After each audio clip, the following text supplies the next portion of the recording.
بسم اللہ الرحمن الرحیم۔ وہ رات عام راتوں جیسی نہیں تھی، بلکہ ایسی تھی جس نے ایک باحیا اور نیک لڑکی کی پوری زندگی کو ایک لمحے میں الٹ کر رکھ دیا۔ اس لڑکی کا نام مریم تھا۔ وہ ایک سادہ سے محلے میں رہتی تھی، جہاں لوگ ایک دوسرے کو برسوں سے جانتے تھے، مگر پھر بھی یقین سے زیادہ شک پال لیتے تھے۔ مریم نہایت با اخلاق، نمازی اور خاموش طبع لڑکی تھی۔ اس کی زندگی کا دائرہ گھر، ماں کی خدمت، قرآن کی تلاوت اور کبھی کبھار محلے کے بچوں کو پڑھانے تک محدود تھا۔ مگر شاید قسمت کو اس کی خاموش نیکی پسند نہ آئی۔ ایک دن محلے میں اچانک ایک گھٹیا اور شرمناک الزام پھیل گیا کہ مریم کا کسی غیر مرد سے ناجائز تعلق ہے۔ یہ الزام اس قدر بے بنیاد تھا کہ سننے والا اگر انصاف سے سوچتا تو ہنس دیتا، مگر افسوس کے معاشرہ انصاف سے پہلے سنی سنائی کو مان لیتا ہے۔ بات بات سے بات نکلی، افواہوں نے زبان پکڑی اور دیکھتے ہی دیکھتے مریم کا نام بدنامی کے ساتھ جوڑ دیا گیا۔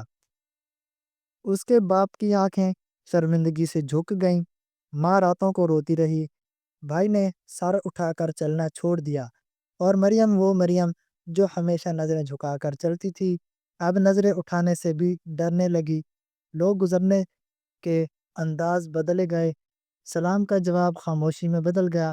مسجد کے باہر کھڑے بزرگوں کی سرگوشیاں اس کے کانوں میں خنجر بن کر اترتیں، مگر ان سب کے باوجود مریم نے ایک بات نہیں چھوڑی، نماز۔ وہ سجدے میں دیر تک گڑ گڑاتی، آنسو بہاتی اور کہتی، یا اللہ، تو جانتا ہے میں بے قصور ہوں، مجھے لوگوں کے سامنے نہیں، بس اپنے سامنے سرخرو رکھنا۔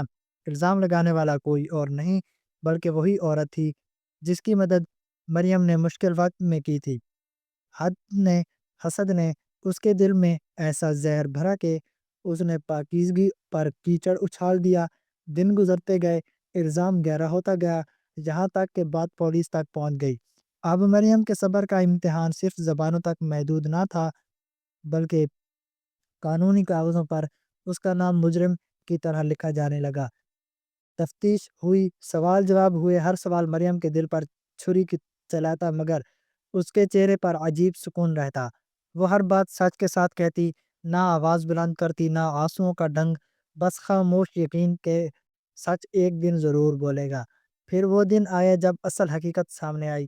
جس مرد کا نام گھسیٹا گیا تھا، وہ ثبوت کے ساتھ سامنے آیا اور بتایا کہ مریم کو اس نے زندگی میں کبھی اکیلے نہیں دیکھنا، بات کی، نہ نظر اٹھائی۔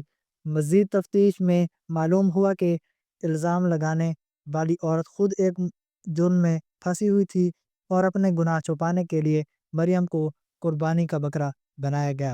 موبائل ریکارڈ، گواہیاں اور حقائق سب ایک ایک کر کے سامنے آنے لگے۔ عدالت میں وہ لمحہ آیا جب جج نے کہا، یہ لڑکی مکمل طور پر بے قصور ہے۔ یہ الفاظ مریم کے لیے صرف فیصلہ نہیں بلکہ زندگی کی نئی سانس تھے۔ ماں کی سسکیاں خوشی میں بدل گئیں، باپ نے برسوں بعد سر اٹھایا، وہی لوگ جو تانے دیتے تھے اب نظریں چرا رہے تھے، مگر مریم نے کسی سے بدلہ نہیں لیا۔ اس نے بس اتنا کہا، میں نے سب اللہ پر چھوڑا تھا، اس نے خود فیصلہ کر دیا۔